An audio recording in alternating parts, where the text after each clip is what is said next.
Magandang araw po sa inyo lahat. Ito po si Dr. Tony Liachon.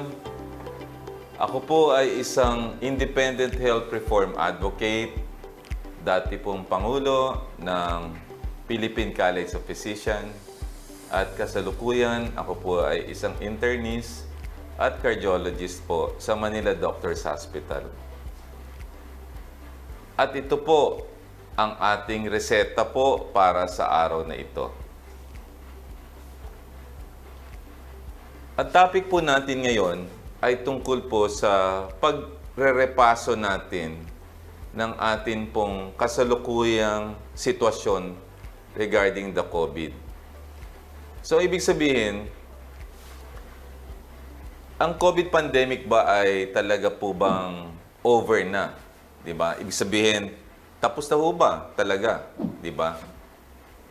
Kasi, ang nangyari po kasi ngayon, nagkaroon ho ng surge dito po sa China na nireport ng World Health Organization. So after na ma-declare ng World Health Organization globally na tapos na ang pandemya several months ago, ito po, November 23, nagpalabas po ng statement ang World Health Organization na nag-i-increase ang cases ng COVID sa China kasama ang ILI or influenza-like illnesses at isang tinatawag na bacterial pneumonia na ang tawag nila ay walking pneumonia dahil po sa Mycoplasma pneumonia.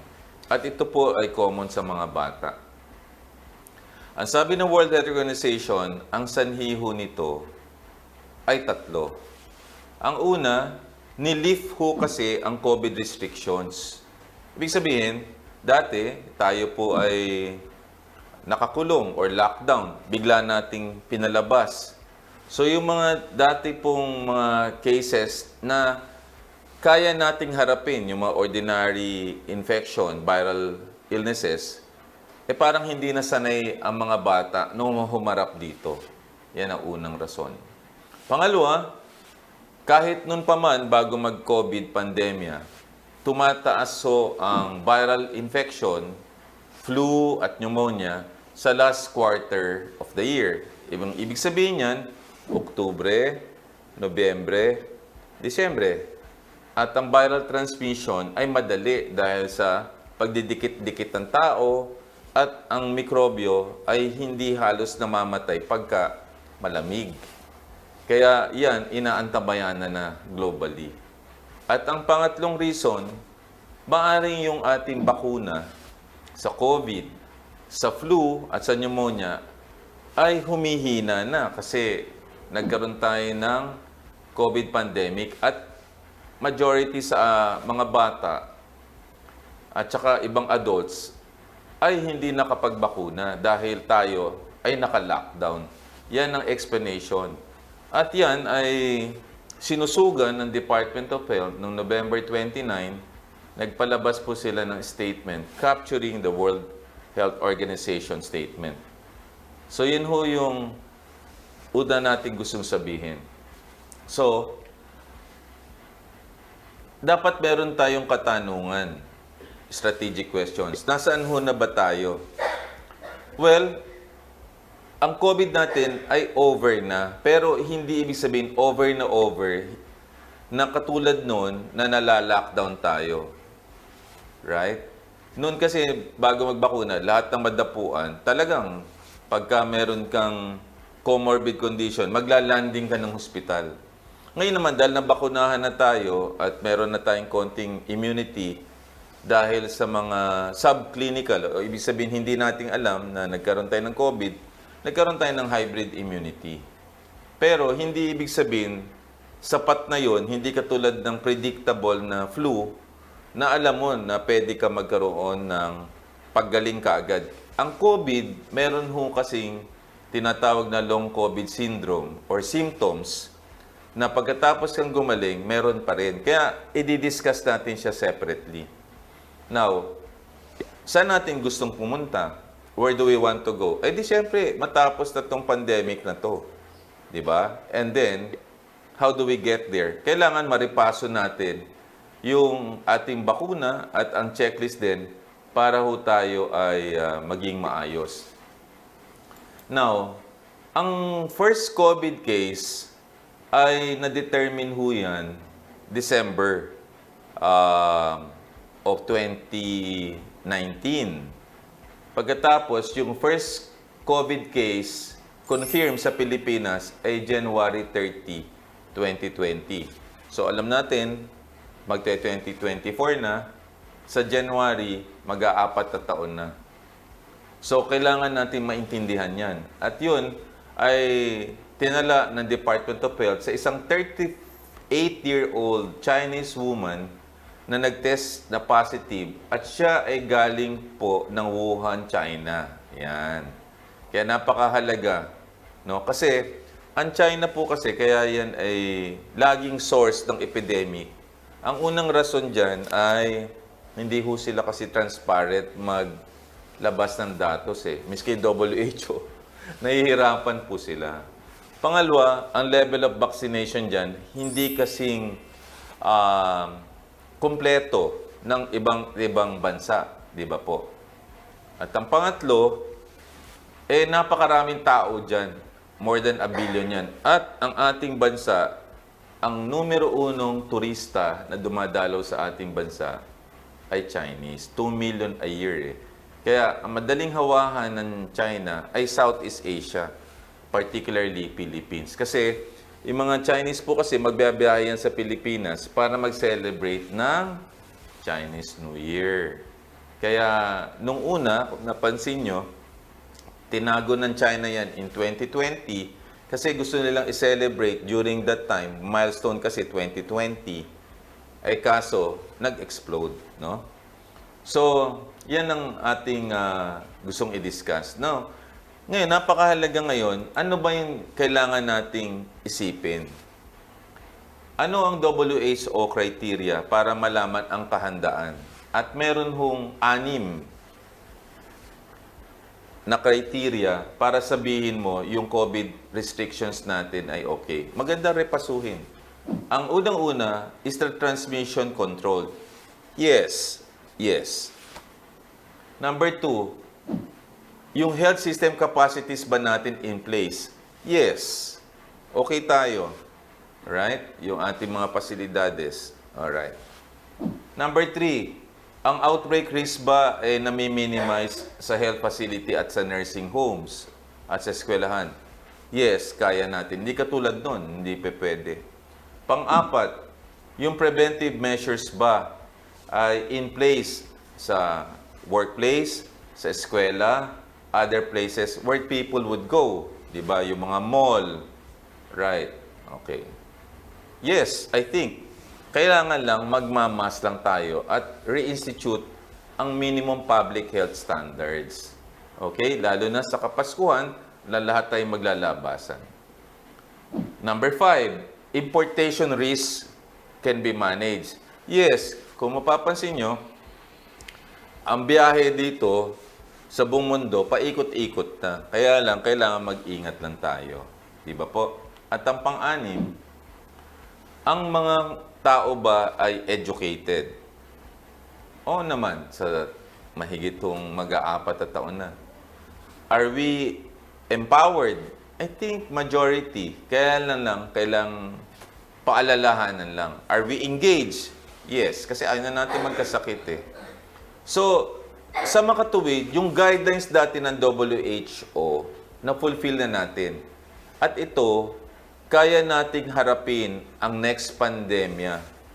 Kasi, handa na tayo. Ang kailangan lang, maging maigting lang tayo na hindi mag-escalate ito para sa ganun, tayong lahat makapasok. Pero hindi na dadating yung panahon na yun kasi because of vaccination natin, because of natural infection, at ang panghuli, dahil ang mga tao nasanay na tayo ay educated, empowered, at saka engaged.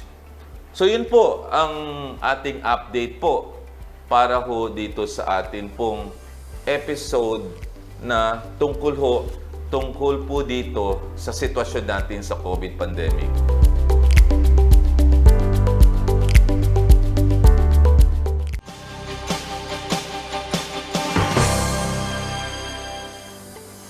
Nagbabalik po tayo sa atin pong episode. Ako po si Dr. Tony Liachon at nagbabalik po tayo sa ating reseta.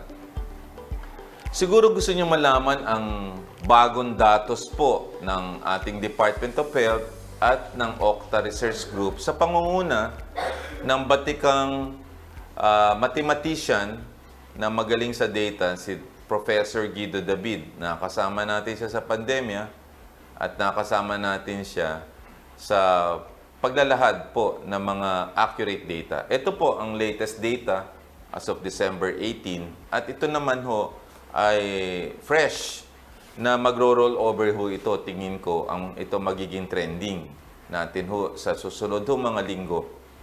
Ang latest po ay 434 new COVID cases. Pag nag-500 dyan, medyo kailangan ho mag-ingat-ingat na tayo. Wala naman hong namatay and that's good. Alright?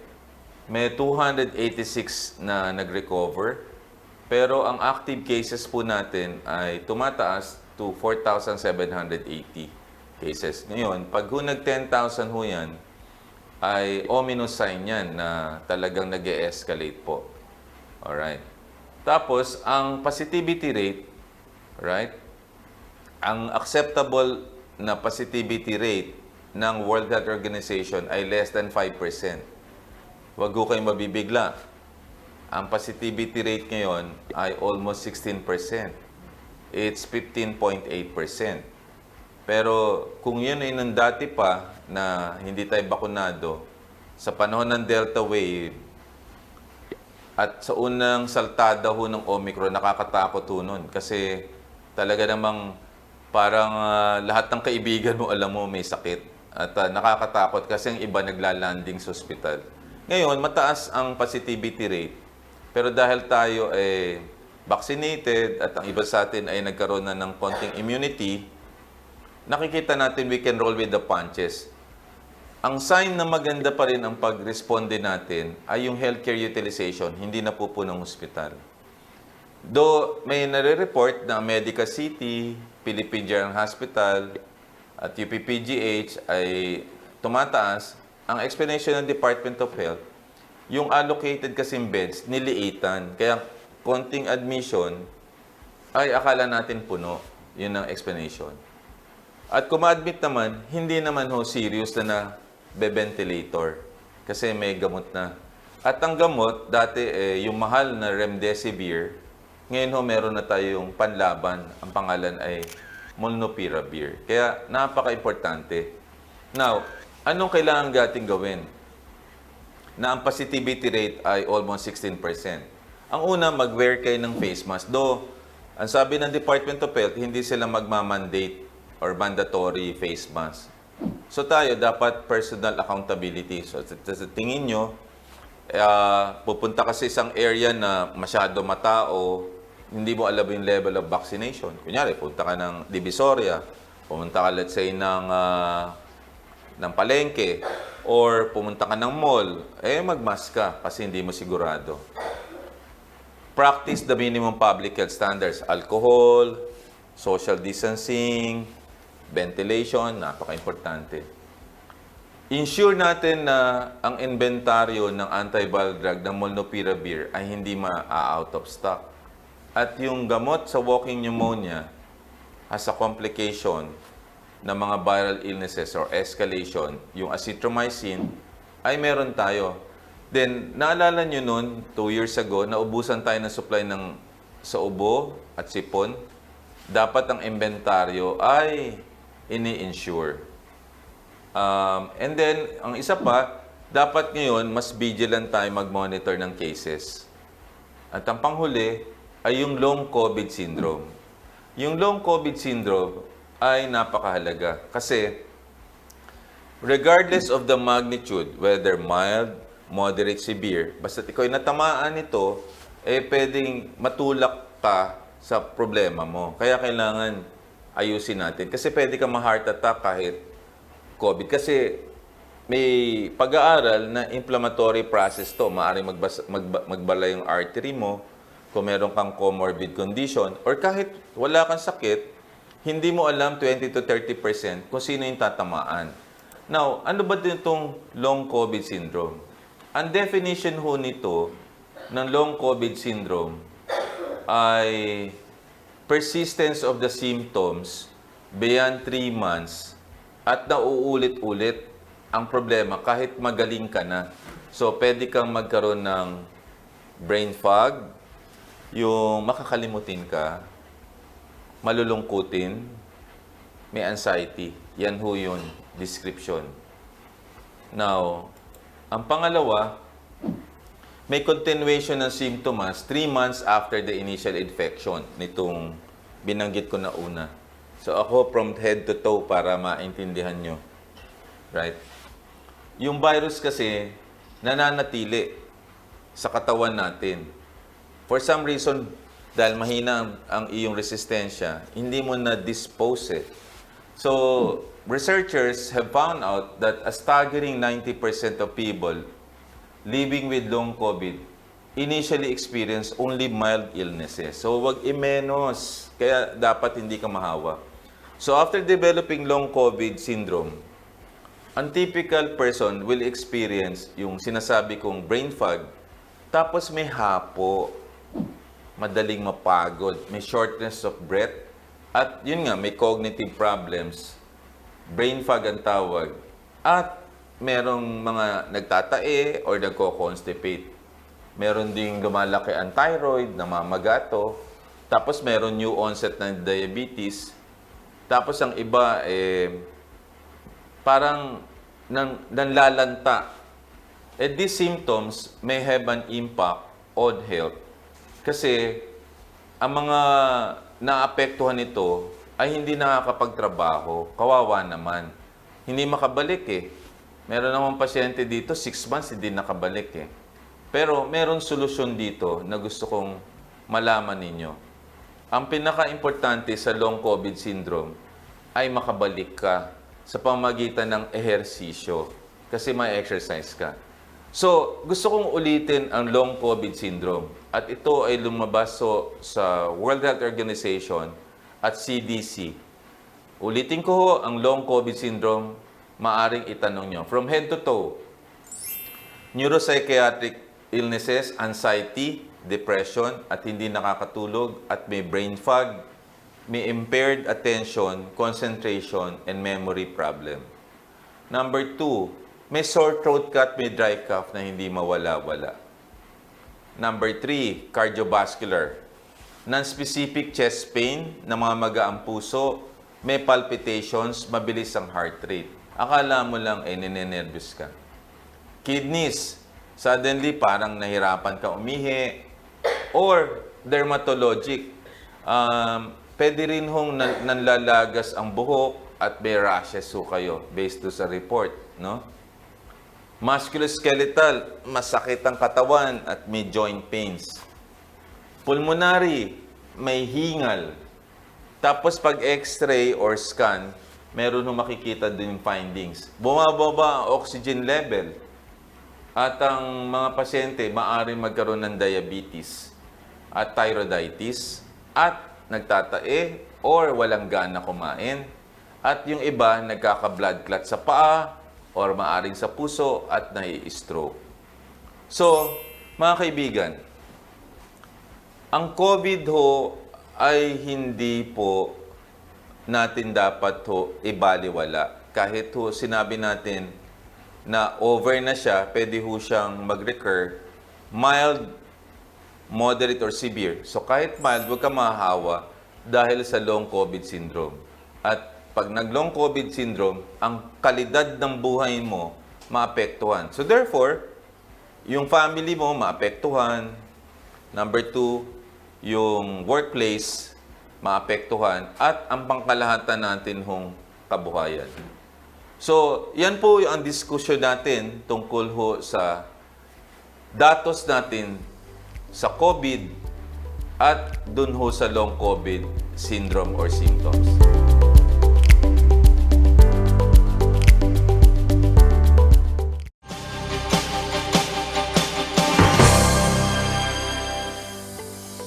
Nagbabalik po si Dr. Tony Liachon. At ito po ang reseta natin para sa araw na ito. Ngayon siguro, gusto niyo malaman kung paano natin ipe-prevent yung next pandemic. Pagod na tayo. Hindi na ho tayo dapat magbalik ho doon. Kaya ang World Health Organization ay merong recommendation. Your health is precious. Protect yourself and others by taking 6 simple steps, starting getting well in terms of improving your immune status. Napakahalaga niyan eh. Kasi kung mahina ang katawan mo, kahit na anong gamitin mong weapon, wala. So, kailangan pangalagaan natin ang sarili natin. Right. Anong una? Bakuna. Kung bakuna sa COVID yan. Kaya kung hindi kayo nakapagbakuna dati, ay naku po, sorry po. Kayo po unang madadali niyan. Pero kung kayo at least man lang nakatatlo at yung iba ay naka-booster pa, lalo na ng bivalent vaccines, swerte ninyo. Pero wag kang kayo magiging kampante.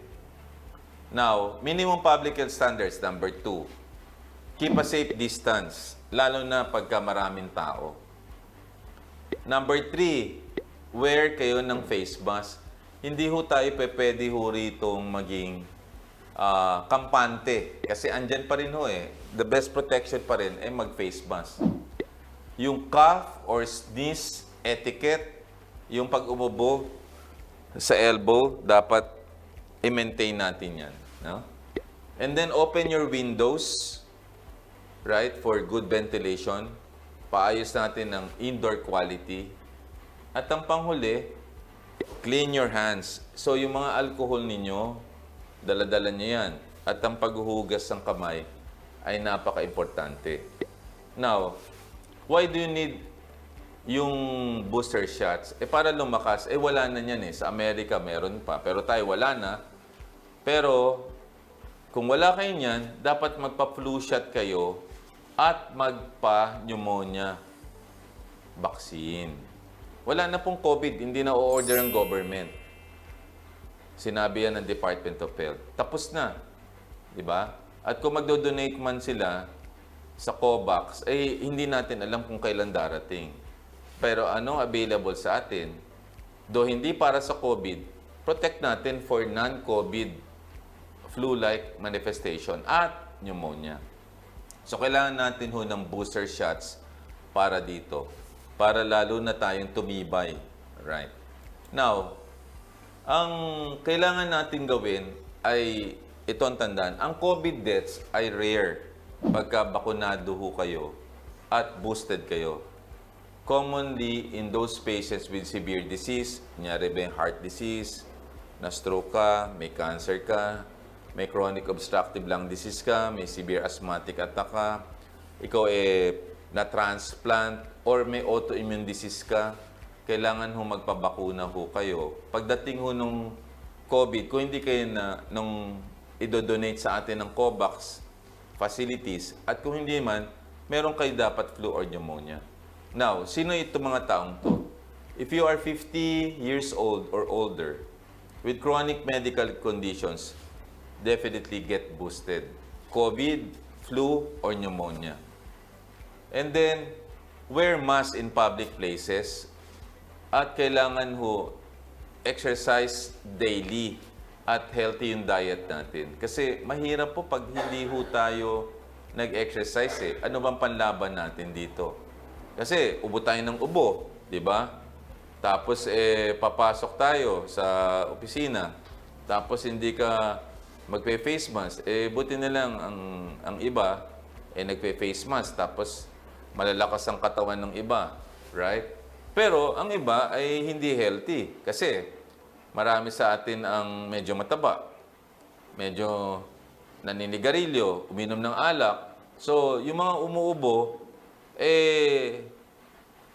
isipin ninyo, pwede humahawa yung iba. Aanin nyo yung kung iba malakas ang katawan, paano yung hindi? Ang problema dyan, bibit-bitin niyang virus na yan sa bahay. So, maaaring hindi ka apektado. Paano naman si lola at si lolo? Si tita at si tito?